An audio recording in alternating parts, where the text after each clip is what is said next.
start with investment budgeting. I think I stopped there for that question. Then I also got a question on rural health facilities and innovations and what solutions are we talking. Do we have Harrison here in the room? Yes. Harrison is a medical director of a hospital in Mombasa. He's also in the delegation here from Kenya. And he represents a hospital that is situated in the rural community place. But yes, you can see it. Thank you. And why I wanted to mention this as a response is just to display an example where he has linked up the screening for cancer with the databases at Karolinska Institute in Sweden and university hospitals back in Finland. And therefore they can do advanced screening analysis even if the hospital is situated well outside of the skirts of Mombasa. So this is the high potential that I see from my research. With digital health innovations, you can get the same or higher quality in medical analysis as you can in an urban university-based hospital. And this is actually what the rural population deserve. They deserve high-quality services in health because we also want to invest in farming.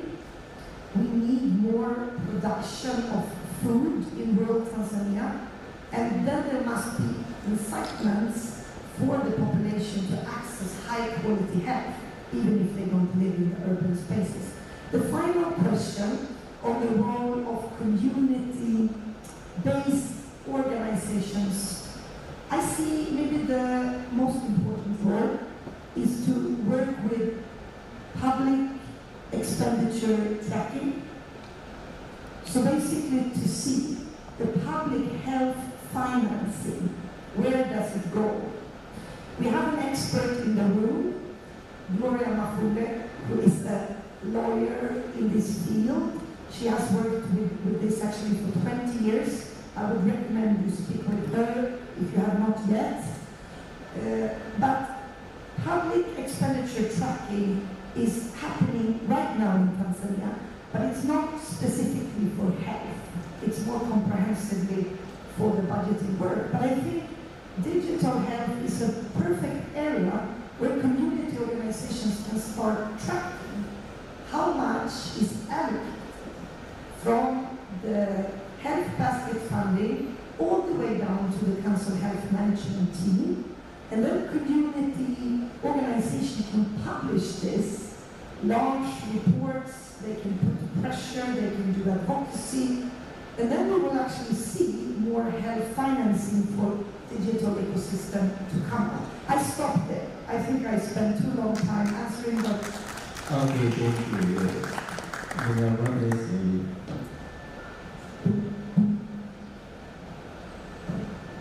Okay, so I have 5 questions I'm trying.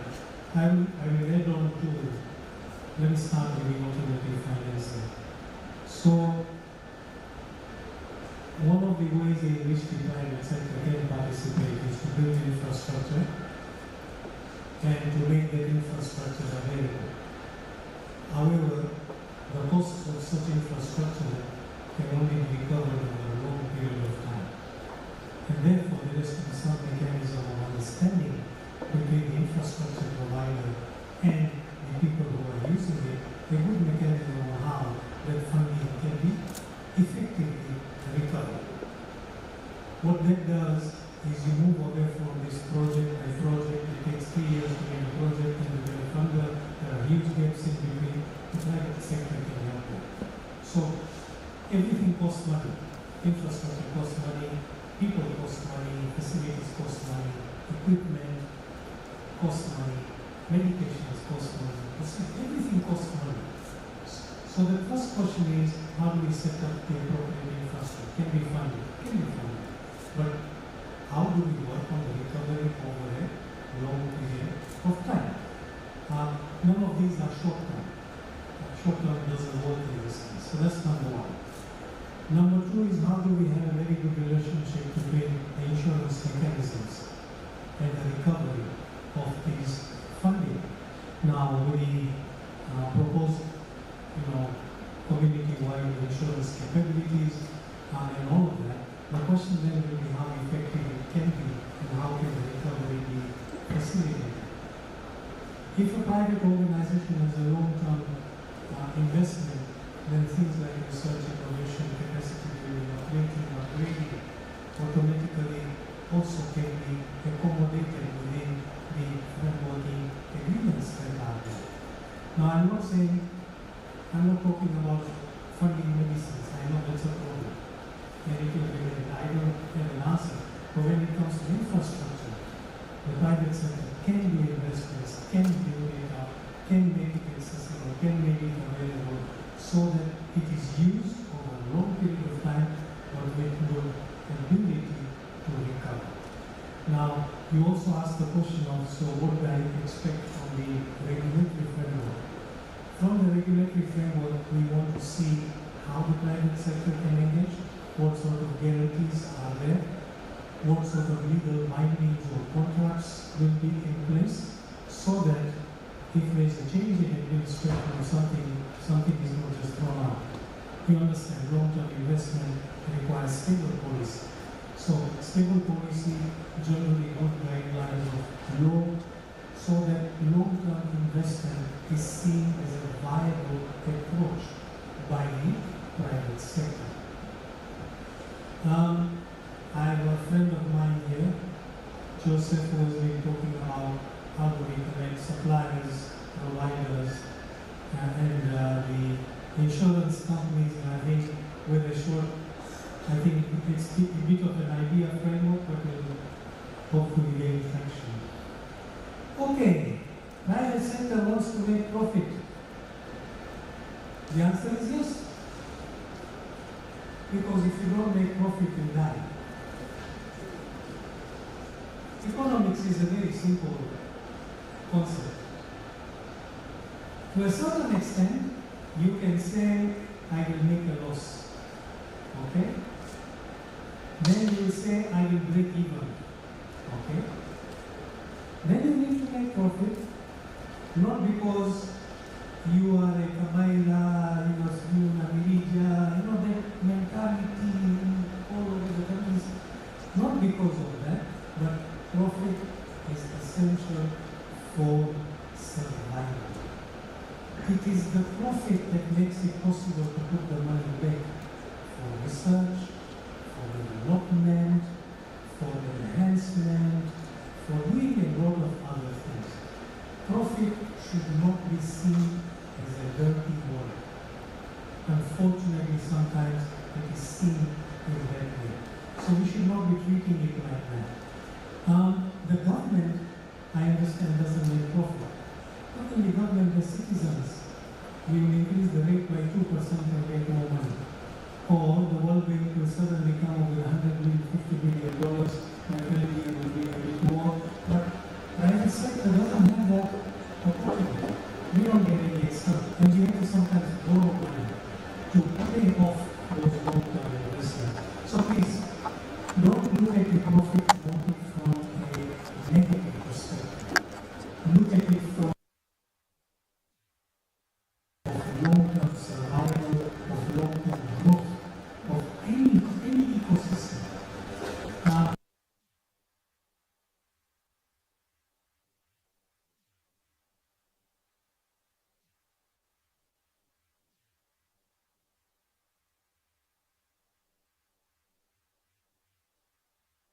Back to the last point, any ecosystem. Data privacy has to be done by design. Data privacy by design means how do you structure the data and how do you control the data as it moves across the entire ecosystem. If I'm a doctor and I'm treating a patient and I want to know who I'm treating, I will get to the last point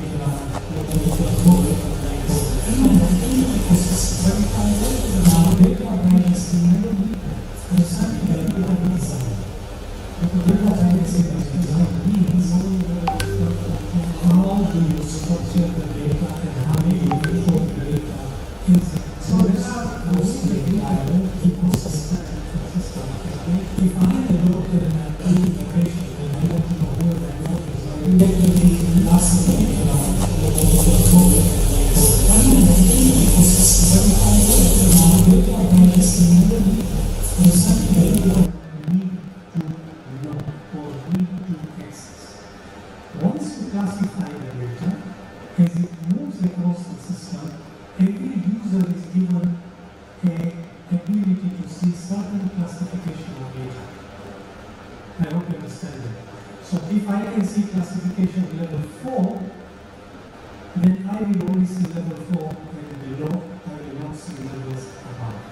So we classify the data and then we connect the users with the classification levels, and that way we effectively control how data is seen by whom, etc. and depending on the time. Finally, when you publish information, the published information can be scrubbed of all personally identifiable information, so that because researchers don't need names, and researchers don't even need data or they need an age. So you can get rid of a lot of information which is personally identifiable, but still enable the research to take place. So it's a process. Identifying, designing, classification, access control mechanisms, and then what we call masking of this information so that it's not potentially harmful to anyone. Finally, healthcare initiatives that are culturally relevant. It's a very, very broad subject, cultural relevance, but the thing is that I believe what we're trying to ask is what we do has to fit within the community itself, which could be either the language, or it could be culturally sensitive or insensitive, it should be easy to use, it should be accessible, and things like that. Most technologies which are for end users today actually come very well designed for those kind of sensitivities. You can then select and configure what you think is most appropriate and relevant for your audience. Now, there was a moment about AI, etc., but I think I already addressed it. AI comes from data. So, data is good, AI is good. Data is lousy, it's not even AI, it's superior. Thank you very much. Thank you for your wonderful presentation together with the answers given to the questions. Those of you who still have questions will be available. You can see them at the gate with your questions. Should I invite the representatives to join us here? And then we take a common photo. Let's have a round of applause for the chair as well. Thank you very much for the participation. We were supposed to have a panel discussion on the unified community system, but I'm told the breakfast is ready, so let's break for 20 minutes and then come back to listen on data from the community in a coordinated manner. Thank you very much. Let's have a photo with the panelists. We'll keep us with us. Very good.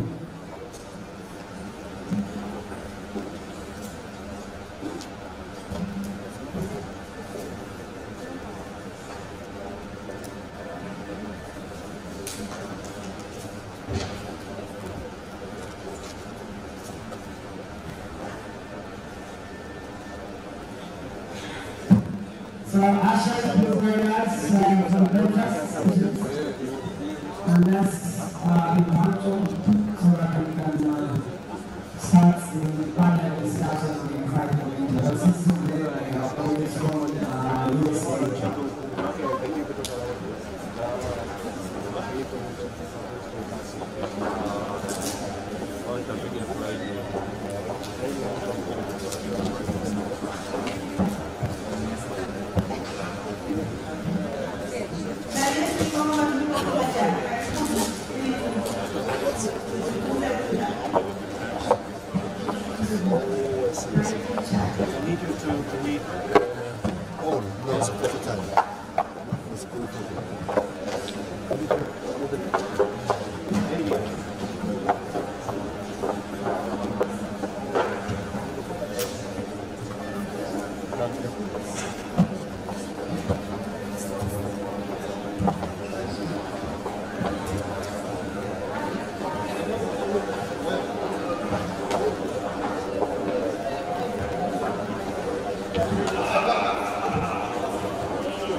Okay.